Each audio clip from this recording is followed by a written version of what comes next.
Meus amados, quero saudá-los com a graça e a paz do Senhor, amém? Que bom estar aqui, irmãos. Antes de tudo, quero dizer que estou na companhia da minha esposa, a Tânia, e também um dos nossos filhos, o Lucas. Nós temos 2 filhos, o Lucas com 21 e o Daniel com 25. Mas o Daniel já tem uma vida própria, então ele geralmente não nos acompanha nesses eventos. Enfim, mas é bom lembrar aqui que a nossa família está muito grata pelo convite. Trago um abraço fraterno também da Igreja Batista Memorial do Mendanha, onde sou pastor há um pouco mais de 9 anos. Já estive aqui com os irmãos em outras ocasiões. Agradeço ao pastor Miguel, ao pastor Davidson, pelo convite, pela confiança depositada para estar com os irmãos, tratando de um tema tão relevante que é a relação de medo com a vida familiar e como isso tem afetado o nosso tempo, a nossa família, a nossa vida familiar também. E eu queria, nessa palavra inicial, primeiro também parabenizar pelo novo espaço de culto. É a primeira vez que eu estou com os irmãos nesse novo espaço. Todas as vezes que eu preguei, eu estava na outro espaço lá. E eu vou fazer uma brincadeira aqui. Eu trabalho no Imetro, irmãos, e vale o selo de qualidade do Imetro para o espaço, tá bom? De verdade, eu fiquei bastante impressionado. É claro que ainda faltam etapas para serem vencidas, mas que bom, que espaço já agradável para adorar ao Senhor. E eu quero parabenizar a igreja, a liderança da igreja, pelo trabalho, o esforço hercúleo para dar conta dessas etapas todas previstas aqui nessa atividade também. Amados, eu quero começar dizendo que a gente vai fazer uma exposição de um salmo de romagem. O salmo de número 134.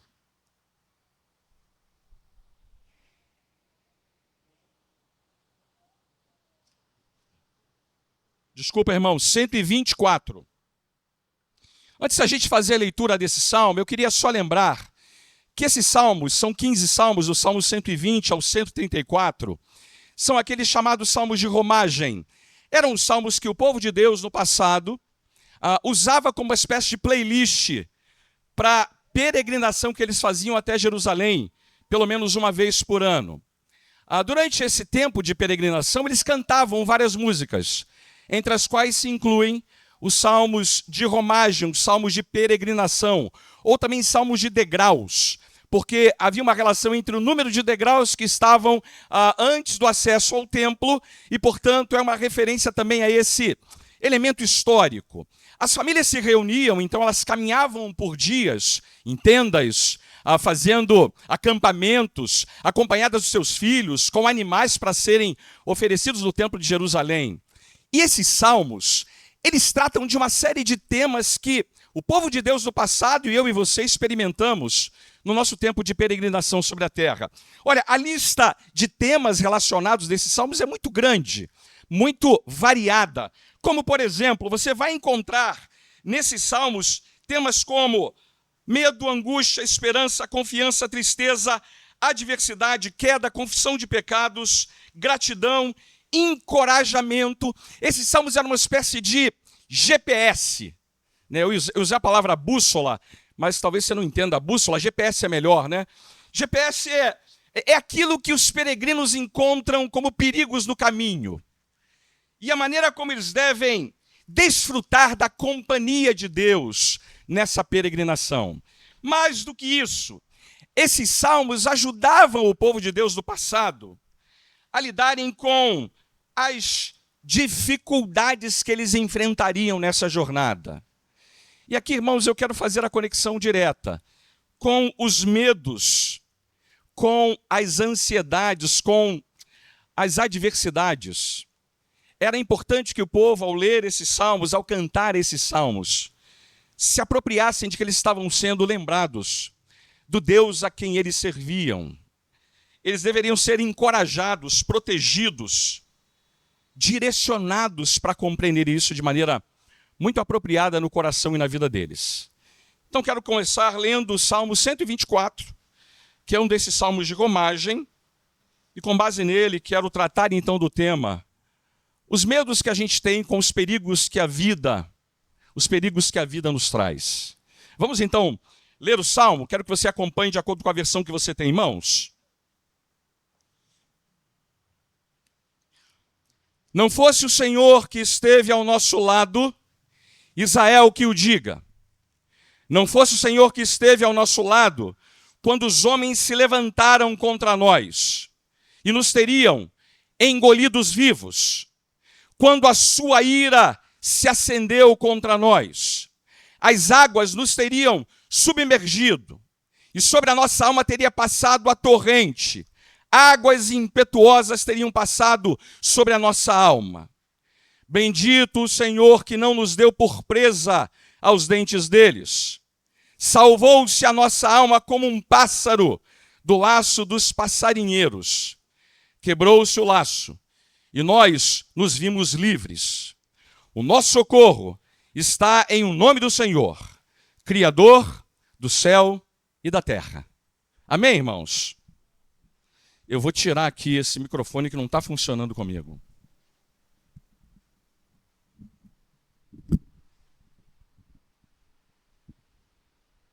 Antes de eu continuar, eu tenho que pegar o esboço que voa. Tá bom? Isso. Eu vou ter que me fazer aqui entender com o nosso maravilhoso ventilador. A gente brinca na nossa igreja que o inimigo está furioso, não é isso? Enfim, irmãos. Deixa eu dar para você um dado. No topo da lista de medos que ameaçam as famílias do Brasil está o medo da violência. Uma pesquisa recente mostra que 96% das famílias do Brasil têm medo da violência. Trata-se daquele estado de alerta que as famílias experimentam ao transitar por grandes centros urbanos. E eu não preciso lembrá-lo de que esse é um problema que nós enfrentamos no Rio de Janeiro. Essa fobia, ela tem um efeito colateral muito negativo. Sabe qual é? Ela restringe 57% desses que são tomados por essa fobia a não agirem mais de maneira normal, se eu posso dizer assim, no dia a dia da vida. Porque esse medo sempre provoca alguns efeitos. Todo medo é paralisante. Todo medo é irracional. Todo medo gera hostilidade para com o próximo. Todo medo gera um grau de apatia, de um espírito de luta ou de fuga. E hoje pela manhã, irmãos, dei um aconselhamento pastoral por uma pessoa da minha igreja, uma família da minha igreja, em que a esposa se acidentou porque passou num lugar perigoso, achou que haviam 2 assaltantes correndo atrás dela. Ela então correu para tentar se livrar daquela situação. Infelizmente acabou tropeçando, machucando o tornozelo. E depois ela descobriu que essa pessoa que talvez a ameaçasse era o filho dela. Ela estava tão tomada de medo que não conseguiu discernir que a voz que a estava chamando era de nem menos do que o filho dela. Veja, o medo gera essa irracionalidade, essa paralisia, essa preocupação que faz a gente restringir.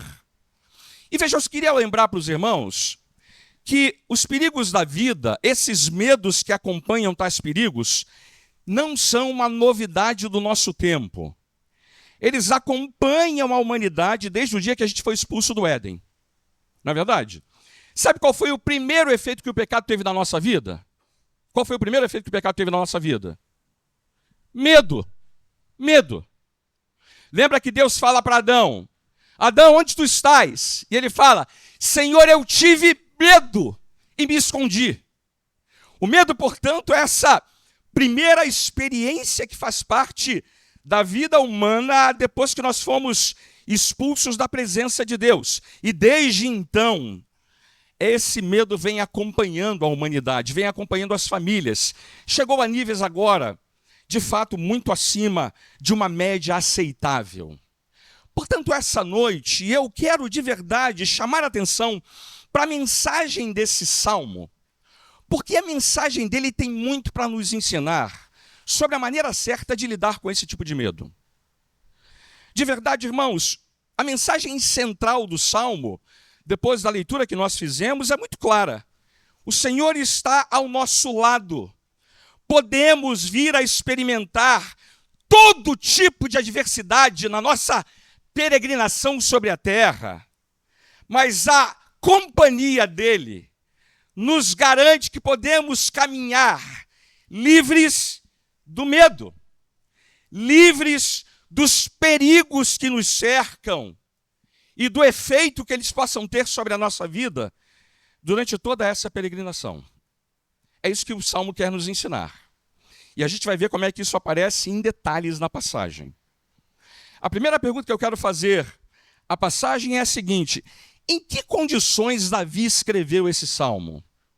Qual era a circunstância que ele estava vivendo para poder, então, apresentar Deus como o protetor, o libertador do seu povo, aquele que oferece para nós segurança nessa trajetória que temos sobre a terra?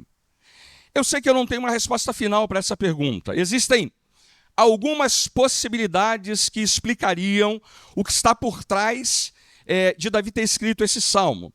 Eu vou apresentar 3 delas, mas talvez nenhuma delas seja a explicação final, ok? Mas eu quero apresentar aqui 3 situações que podem estar aqui por trás da mensagem que Davi está dando através desse salmo, que se transformou depois num salmo de peregrinação cantado pelo povo na trajetória até Jerusalém. Uma delas é que talvez Davi tenha escrito esse salmo depois dele ter enfrentado o gigante Golias. Pensa que situação de perigo foi aquela. Davi é um jovem pastor.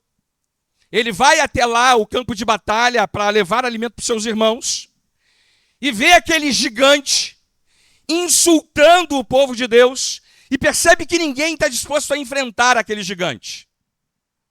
Ele então, sem usar armadura, porque ele dispensa a armadura de Saul, ele, tomado pelo zelo de Deus, enfrenta aquele Golias, e você sabe como ele faz isso. Ele pega lá uma pedra e joga e bate na fronte, o Golias cai, ele corta a cabeça. Para pensar numa coisa. Se Deus não estivesse do lado de Davi, o que teria acontecido, irmão? Golias teria comido ele vivo. Teria comido ele vivo. Veja, essa, portanto, seja uma situação que pode remeter à mensagem do Salmo. Uma segunda. Depois que ele vai viver uma parte da vida dele correndo da decisão tomada pelo rei Saul de matar Davi. Se há de se lembrar que durante o tempo em que ele é levado ao trono, Samuel o consagra rei, Saul fica sabendo disso e intenta uma campanha para matar o rei Davi. Irmãos, Davi então passa uma boa parte da vida dele correndo, sendo fugitivo dessas emboscadas criadas pelo rei Saul. Se você depois quiser dar uma olhada em 2 Reis, 1 Reis e o livro de Crônicas também. Numa dessas ocasiões, Davi está atrás de uma montanha.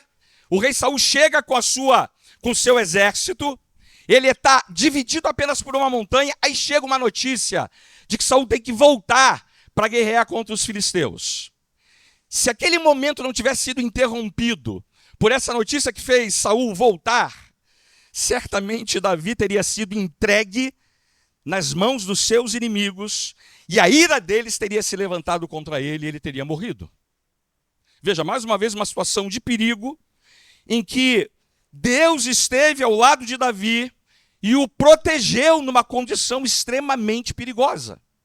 Eu vou te dar uma terceira explicação possível. Após ele se livrar da revolta de Absalão. Olha, irmão, se você nunca parou para pensar nisso, a vida de Davi foi cheia de perigos. O Davi, que enfrenta o gigante Golias, depois tem que enfrentar a ira de Saul, e agora tem que enfrentar também a revolta do seu próprio filho, Absalão. Se há de se lembrar que esse filho se revolta contra ele, quer destronar Davi do trono de Israel, quer dar um golpe de Estado, para usar essa expressão aqui, contra o seu próprio pai. Ele foge, deixa Jerusalém, foge pelas portas do fundo da cidade, e ele deixa um amigo conselheiro lá chamado Uzai. Esse amigo conselheiro dele tem o papel de interferir no processo, porque Absalão havia tido a ideia de perseguir o pai dele até matá-lo. Aí Uzai fica lá e diz assim, não faz isso não, deixa para fazer só amanhã, deixa Davi se cansar bastante para a gente poder pegar ele na curva. E aí esse conselho de Uzai é acometido, ele é incorporado por Absalão. É esse conselho que faz com que Davi não seja morto pelo seu próprio filho, porque há tempo aí para Davi então se distanciar de Absalão e ficar protegido. Mais uma vez, se Deus não estivesse ao lado de Davi, quando esses homens se levantaram contra ele, certamente ele seria presa fácil aos dentes deles. Como eu falei, nós não sabemos qual situação que Davi se encontrava quando escreveu o Salmo 124. O que a gente sabe é que qualquer que seja a situação, Davi está ensinando para o seu povo, ensinando para nós, que esse salmo está nos lembrando que Deus estará sempre ao lado do seu povo, intervindo para o bem do seu povo. E aí, irmãos, é assim que ele começa o salmo. Veja o verso 1. Ah, se não fosse o Senhor que estivesse ou que esteve ao nosso lado, Israel que o diga. Eu queria parar um pouquinho para primeiro chamar atenção para essa primeira verdade que ele apresenta. No final das contas é isso, né, irmão? Amado, deixa eu dizer isso para você. É isso que faz toda a diferença. O que faz toda a diferença na vida é que Deus está ao nosso lado. Olha, se a gente não tivesse essa certeza, nós estaríamos absolutamente perdidos. Deixa eu perguntar isso para você de maneira muito honesta. Você tem ideia de onde você estaria essa noite se ele não estivesse ao seu lado? Você tem ideia? Consegue responder essa minha pergunta? Olha, o que eu posso dizer é que se nós não temos Deus ao nosso lado, nós não temos tudo aquilo que vale a pena ter. Por outro lado, se temos Deus ao nosso lado, a ausência de tudo na vida não faz a menor diferença. Por ser essa verdade posta para nós no Salmo, a gente pode até entender o seguinte: às vezes é difícil estar vivendo a vida ao lado de Deus, mas eu diria que sem Ele é impossível. Sem Ele é impossível, porque quando Ele está ao nosso lado, somos libertos, livres do perigo, do medo, da calamidade, da crise que vamos encontrar nesse mundo. Deus ao nosso lado é o que chamamos na teologia reformada de doutrina da aliança ou do pacto. Eu vou ler para você o que essa doutrina diz, Confissão de Fé Batista de 1689. Ela diz assim: tendo o homem trazido sobre si mesmo a maldição da lei, por causa da sua queda no pecado, o Senhor teve por bem estabelecer o pacto da graça. Neste pacto, preste atenção, Deus oferece gratuitamente a pecadores vida e salvação por Jesus Cristo, requerendo-lhes fé nele para que sejam salvos. E ele promete dar o Espírito Santo a todos os que estão destinados para a vida eterna, para lhes dar boa vontade e capacidade para crerem. Cristo certamente aplica e comunica eficazmente a redenção eterna para todos quantos ele obteve, fazendo intercessão por eles e vencendo todos os inimigos deles, por seu poder e sabedoria infindos, de tal modo e por caminhos tais, que são os mais harmoniosos, com a sua maravilhosa e insondável providência. E tudo por sua graça livre e soberana. Isso é o bastante para você? Isso é o bastante para você? Irmão, significa dizer que nessa aliança, nós somos o povo de Deus e Deus é o nosso Deus. Em termos práticos, Ele age o tempo todo em nosso favor, nos liberta, nos livra, não apenas de situações de risco material, mas especialmente de risco espiritual. Ele protege, corrige, sustenta, porque Ele é o nosso Deus e nós somos o povo dEle. Talvez o texto do Novo Testamento que nos lembra a mesma verdade desse primeiro versículo é Romanos 8,31. Se Deus é por nós, irmãos, se Deus é por nós, é isso. Agora pense no seguinte: e se Deus for contra nós? E se Deus for contra nós? Aí não tem ninguém que possa nos defender. É isso que o Salmo quer nos lembrar. Nós somos dessa categoria de seres humanos, que estamos nesse pacto da graça, e que temos a garantia plena dada pelo próprio Deus, de que Ele será o nosso Deus e nos protegerá. Aqui, eu preciso fazer uma ressalva importante. Não é por causa de méritos nossos, tá? Hoje, vindo para cá, eu passei em frente ao cemitério de Ricardo, e vi um grupo de pessoas ali, esperando para participar de algum evento do candomblé ou coisa parecida. E me ocorreu naquele momento o seguinte: por que eu não estou ali entre essas pessoas? Eu certamente não tenho nada do que me vangloriar. Não há nada que me faça ser melhor ou pior do que aquelas pessoas. Ou qualquer outra pessoa que você possa pensar na vida. Somos parte da aliança por causa tão somente da graça de Deus. É por causa da aliança que o Pai fez com o seu Filho, morrendo então e derramando o seu sangue pelo seu povo. Essa é a doutrina fundamental do cristianismo, irmãos. Tudo mais que a gente experimenta na vida depende disso. Nossa salvação, vida eterna, perdão de pecados, de esperança de novos céus e nova terra, todas as demais bênçãos que temos, que Deus preparou para nós, só são verdadeiras porque sabemos que Deus está do nosso lado. Deus não é contra nós, Deus é a nosso favor. É isso. É isso. O Salmo 122, que é também um salmo de romagem, ilustra esse ponto. Ele diz assim: o Senhor é quem te guarda, o Senhor é a tua sombra à tua direita. É legal essa ideia, né, de uma sombra que nos persegue o tempo todo para proteger o seu povo. Essa é a ideia, portanto, que Davi quer. Ele vai conosco onde quer que estejamos. Ele é o Deus que está o tempo todo operando para o bem do seu povo. Essa é a primeira verdade. Então ele começa lembrando que na experiência do próprio rei Davi, essa verdade foi fartamente experimentada por ele. Mas ele quer fazer um segundo exercício com a gente. Tá bom, se isso é verdade, eu quero pensar agora do modo contrário. A pergunta dele é a seguinte: tá bom, e se Deus não estivesse ao nosso lado? E se ele não estivesse? Me permita fazer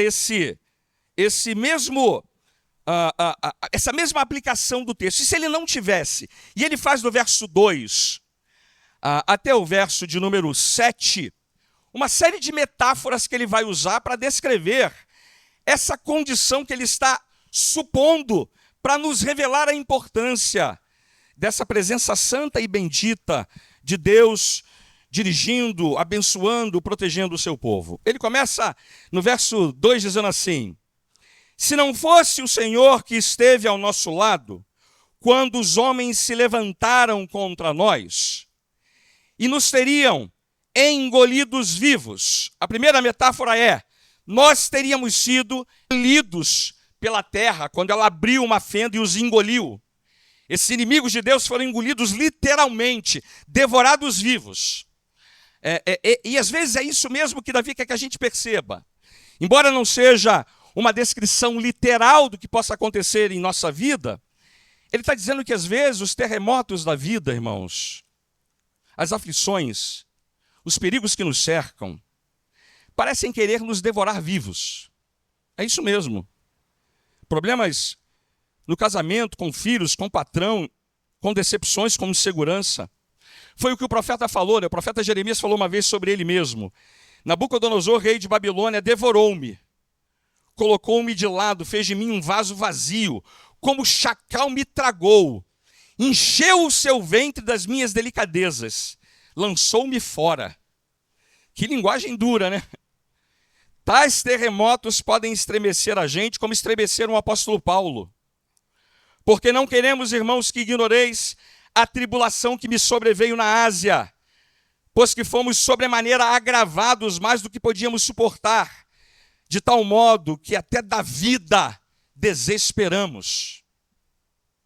Ele está dizendo o seguinte: olha, se Deus não estivesse ao nosso lado, a gente teria sido já tragado vivo. Segunda coisa, ele usa uma segunda metáfora. quando a ira se acendeu contra nós. Agora a metáfora muda, ele vai para a ideia de uma fornalha ardente. A ira se acendendo contra nós. A ira é tão intensa na linguagem de Davi, que ela é como uma fornalha que tudo destrói e devora aquilo que está à disposição dela. Esse medo que promove dias difíceis de dormir, companhias e amigos que não conseguem trazer alívio, tudo parece cinzento e sem graça. Jó descreve isso da seguinte maneira: sobrevieram-me pavores, como o vento perseguem a minha honra, e como nuvem passou a minha felicidade. E agora, derrama-me em mim a minha alma, os dias de aflição se apoderaram de mim. De noite me transpassaram os meus ossos, e os meus nervos não descansam. É como se Davi estivesse dizendo assim: a perseguição, a calúnia, a difamação dos inimigos dele contra ele poderiam ter produzido esse efeito devastador na vida dele. É como se a ira dele se acendesse contra nós e a gente teria sido destruído por elas. Lembrem, irmãos, que essas coisas acontecem com os servos de Deus. De fato, como diz o apóstolo Pedro, nós não devemos estranhar a ardente prova que pode vir sobre nós para nos tentar, como as coisas que estavam acontecendo no tempo do próprio apóstolo. A ira de Deus, ou melhor, a ira do diabo contra a igreja é uma fornalha ardente. Aí a igreja é odiada pelo mundo e pelo diabo, sempre foi e sempre será. Veja, ele está dizendo assim: se Deus não estivesse ao nosso lado, essa ira que se acenderia contra nós teria nos destruído. Terceira ilustração que ele vai usar: uma inundação destruidora. Veja os versos 4 e 5. As águas nos teriam submergido, e sobre a nossa alma teria passado a torrente. As águas impetuosas teriam passado sobre a nossa alma. Mais uma vez ele está usando uma figura poderosa para dizer que se Deus não estivesse ao nosso lado, tais águas já teriam nos destruído por completo. As águas aqui, de acordo com a linguagem ilustrada do salmo, do salmista, é que ele está lembrando que às vezes os perigos da vida podem se tornar como uma grande inundação, que destrói tudo, deixa vítimas sem rumo, como uma lança que corta e fere a nossa alma. Ser submerso, ser inundado por águas na Bíblia é sinônimo de caos, de desgraça profunda, de aflições, com mortes e perdas. Eu sei que a gente conhece bem essa realidade de maneira concreta. Eu já tive que lidar na igreja com irmãos que tiveram que lidar com problemas de inundação em suas próprias casas. Mas aqui Davi está dizendo que a experiência de peregrino dele, e a nossa também, às vezes é tomada de um momento em que parece que todas as águas passaram a se levantar de uma só vez contra nós. Uma grande inundação se abate sobre nós. E a gente fica ali aguardando pacientemente o livramento que vem do Senhor. Ele está dizendo, se essas coisas acontecessem de maneira plena, nós teríamos sido vencidos por elas.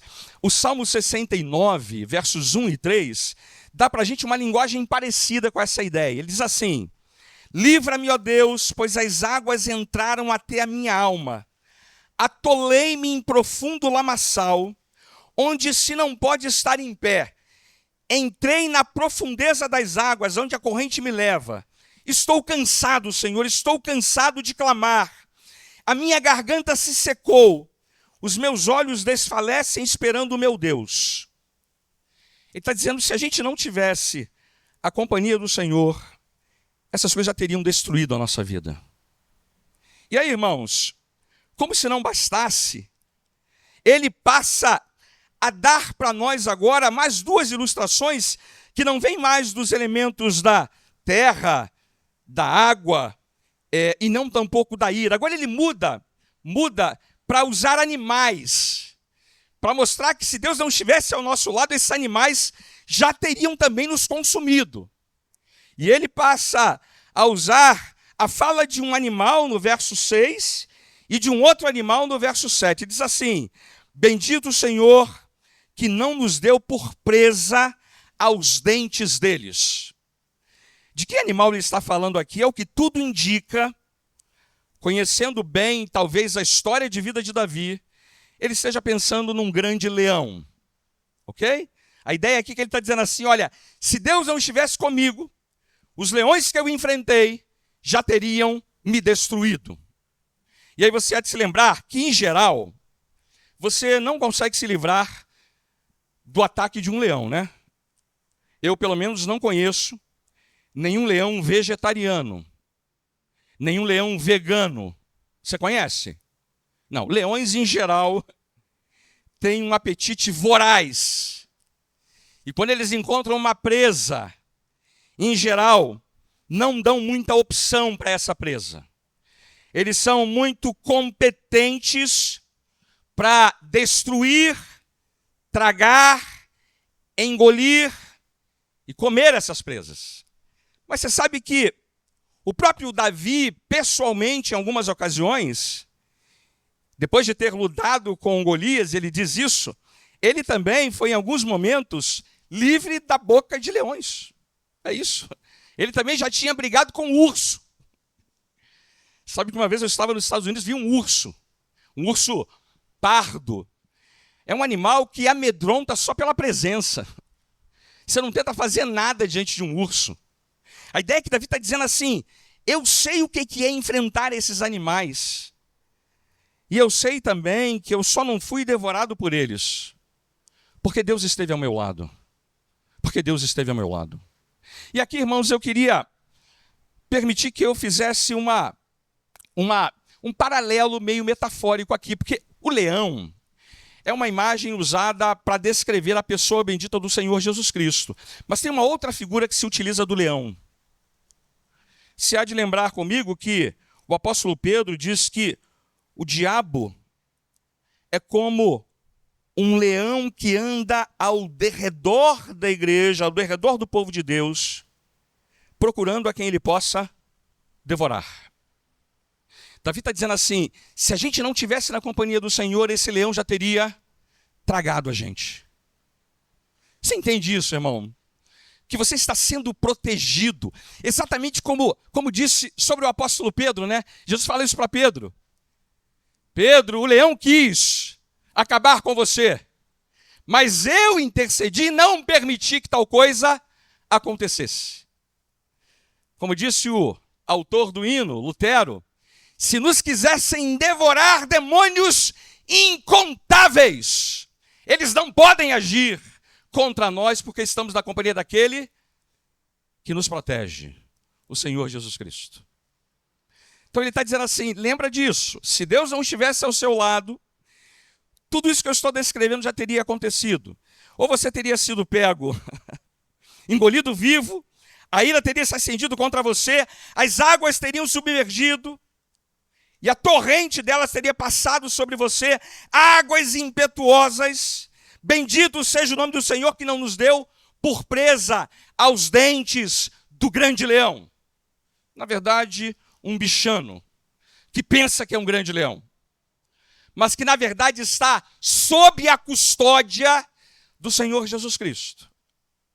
Portanto, ele está, mais uma vez, levando a gente para esse lugar de limite, para nos fazer perceber a importância do que ele quer nos ensinar. E ele termina com uma última ilustração, também extraída do mundo animal. Ele está dizendo assim, bendito seja o Senhor, verso 6, que não nos deu por presa aos dentes deles. E ele complementa, salvou-se a nossa alma como um pássaro do laço dos passarinheiros.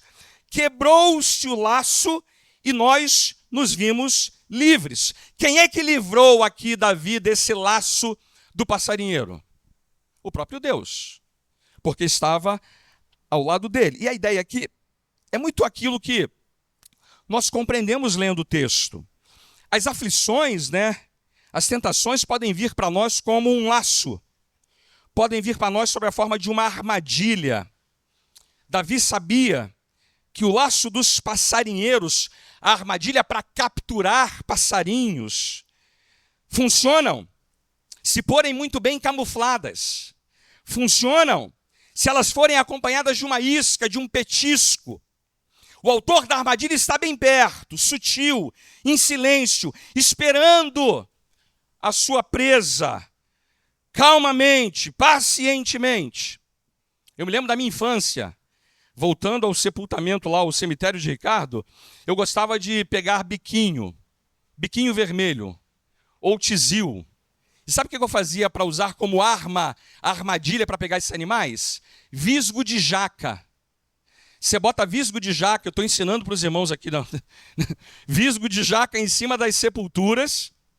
Que coisa feia, né, irmão? Isso não é nada politicamente correto. Então bota lá e deixa o bicho vir pousar. Aquele visgo segura ele fica preso. Você pode ir lá então pegar e botar dentro da gaiola. Era assim que a gente fazia quando garoto, para poder pegar animais, passarinhos que a gente queria ter em gaiolas.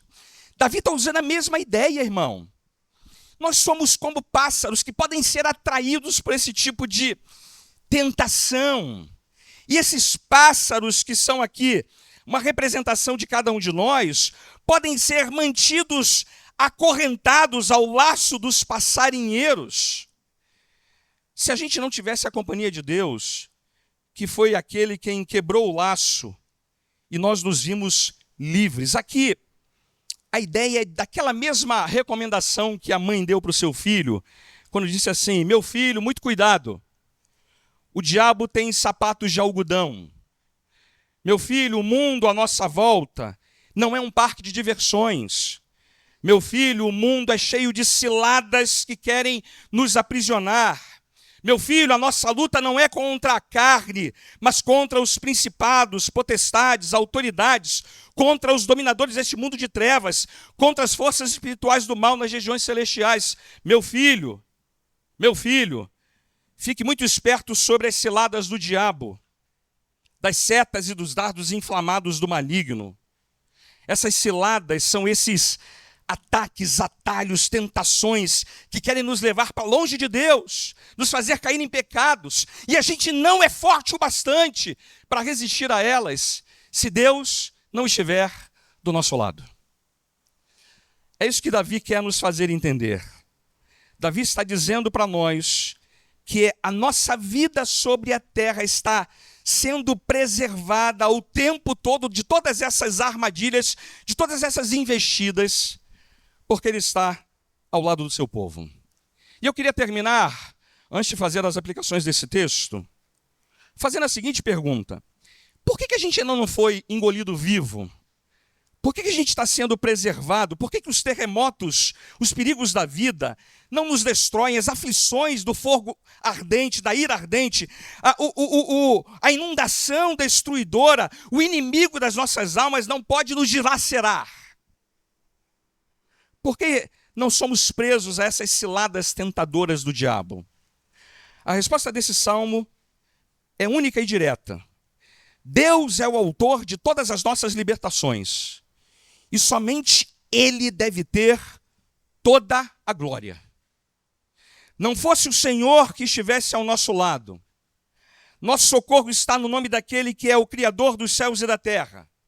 É Ele quem interfere na nossa história de vida, atende às nossas orações e faz o que parece impossível. Nosso socorro está nele, não em homens. Embora Deus se utilize de pessoas para nos ajudar, sabemos que por trás de toda a providência, todo o livramento, toda a ajuda, todo o socorro, está sempre o nome do Senhor que fez os céus e a terra. E aqui deixa eu fazer então o meu caminho de volta. Já que eu mostrei para você uma série de perigos, eu quero agora dar para você uma série de respostas que a Bíblia dá para cada um desses perigos. Primeiro, nunca seremos engolidos vivos pelos terremotos da vida. Nunca.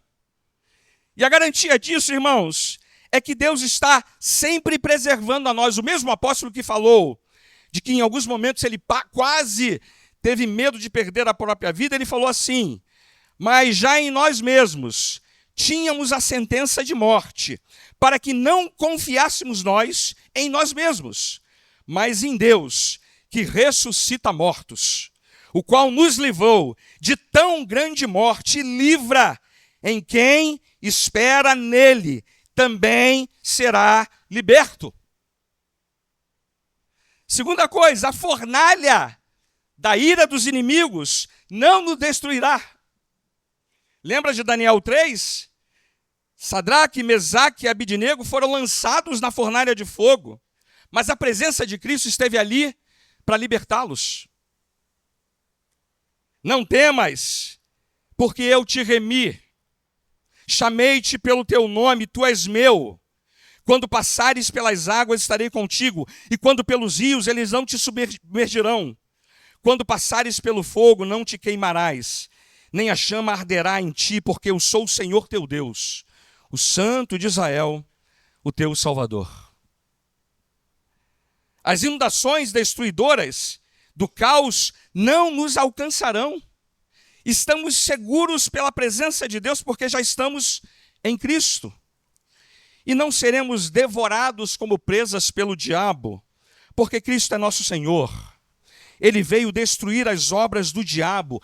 Cristo expôs ao desprezo as potestades, os principados, triunfando sobre eles na cruz.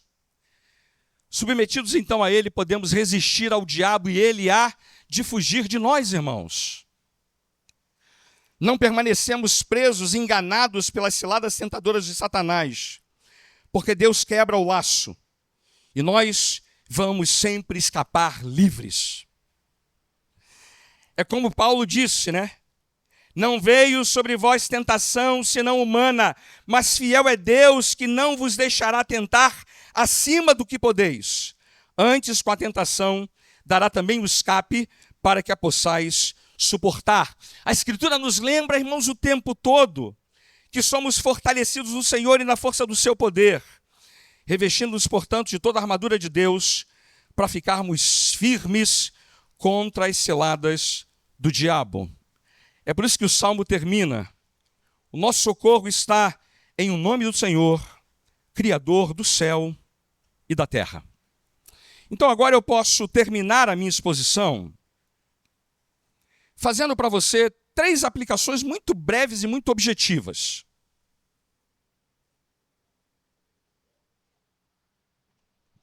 A primeira delas, irmãos, é que um salmo como esse, diante da realidade que nós enfrentamos no tempo presente, da insegurança que se abate na vida de tanta gente, do medo que tem privado pessoas de viverem a vida como ela pode ser vivida, acho que há 3 coisas que a gente pode guardar no coração com base nesse salmo. A primeira, nós vamos ser chamados a enfrentar na vida muitas situações de perigo em nossa jornada aqui nesse mundo, irmãos.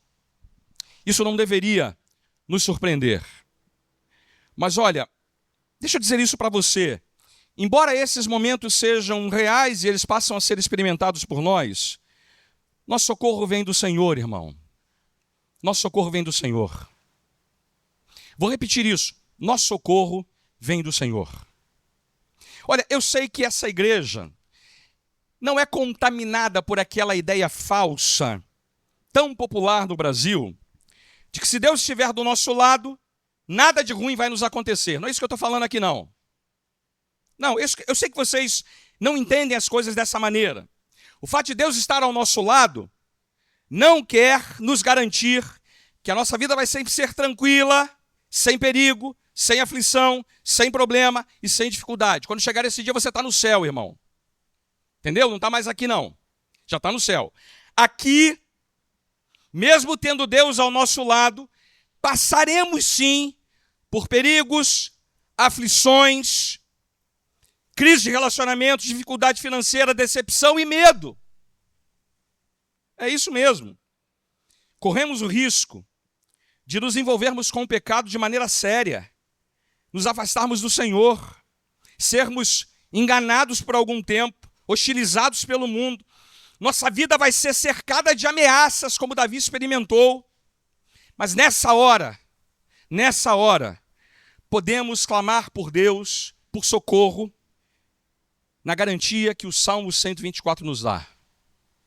Nessa hora que você estará atravessando essas realidades apontadas pelo Salmo, encorajo você a suplicar por proteção e libertação do Senhor.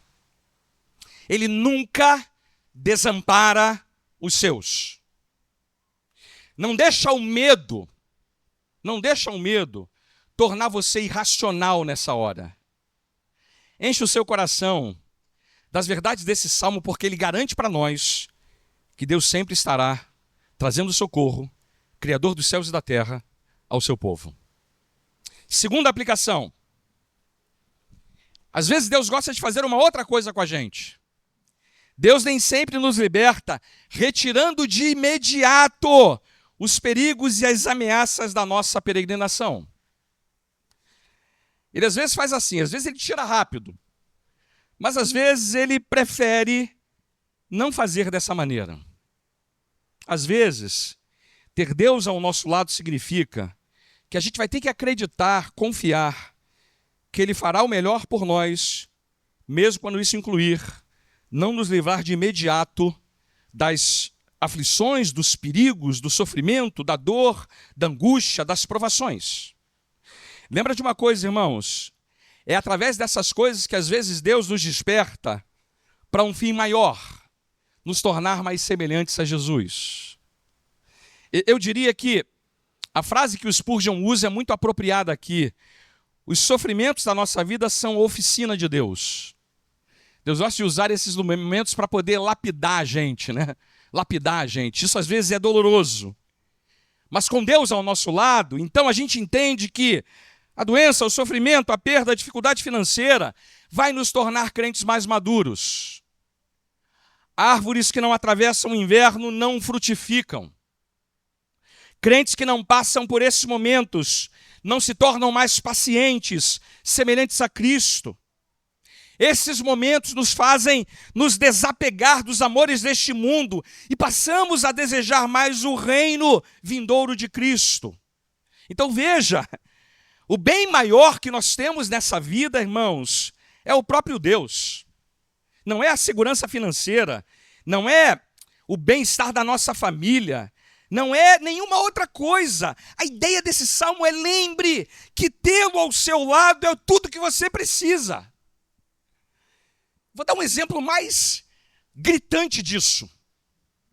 Jesus, quando está no Getsêmani, ele pede para o Pai que o Pai afaste dele o cálice amargo da ira de Deus que ele beberia no Calvário. Deus nega o seu pedido ao seu filho e permite que o seu filho padeça a agonia do Calvário, porque Deus, o Pai, juntamente com o Filho, tem um propósito muito maior, que é a redenção do seu povo. Lembre, portanto, que se Deus não estivesse ao nosso lado, o Senhor Jesus não teria sido fortalecido para suportar a agonia da cruz, pagar o preço da nossa redenção, irmãos. Deus ao nosso lado não significa isenção de problemas, aflições, medos e temores, mas significa sim que Ele usará todas essas coisas para que sejamos mais maduros e mais parecidos com Cristo. E veja, eu não espero que quando isso acontecer, você fale assim: Senhor, muito obrigado por essa aflição. Não é assim que funciona. Não espero que isso aconteça assim não, tá, irmão? Mas você precisa compreender que Deus estar ao seu lado não significará dizer que Ele não usará essas ferramentas pouco ortodoxas para produzir esse efeito em nossa vida. Por fim, eu queria lhe garantir, no final dessa minha exposição, aquilo que o Evangelho nos garante. Nada em nossa jornada, nenhum perigo nessa vida, nada que nos acometa, poderá nos separar do amor de Deus que está em Cristo Jesus, nosso Senhor. Algumas das figuras usadas pelo salmista relacionam-se com as forças do mal, como eu mostrei. Vamos bem dizer a Deus, irmãos, porque nunca seremos presas aos dentes desses inimigos. O fogo ardente da ira do inimigo e a inundação nunca nos atingirão a ponto de nos separar do amor de Deus. Deus ao nosso lado nos garante que nem a morte, nem a vida, nem os anjos, nem os principados, nem as potestades, nem o presente, nem o porvir, nem a altura, nem a profundidade, nem qualquer outra criatura nos poderá separar do amor de Deus que está em Cristo Jesus nosso Senhor. Amém, irmãos? Significa dizer que nada e nem ninguém pode nos separar do amor de Deus. O partidarismo de Deus a nosso favor está vinculado ao sangue do seu Filho, derramado no Calvário em favor do seu povo. Então deixa eu dizer isso para você com todo o carinho do meu coração. Não deixa que a tristeza, o medo, a angústia, a tribulação faça você acreditar que Deus deixou você, que Deus deixou de amá-lo e que Ele não está buscando o seu bem. Se você está em Cristo, Ele vai santificar tudo para promover o seu bem. E se você ainda não está em Cristo, a minha mensagem para você essa noite é: corra para Ele ainda hoje. Olha, não há lugar mais seguro nesta vida que não seja coberto pela justiça do Senhor Jesus.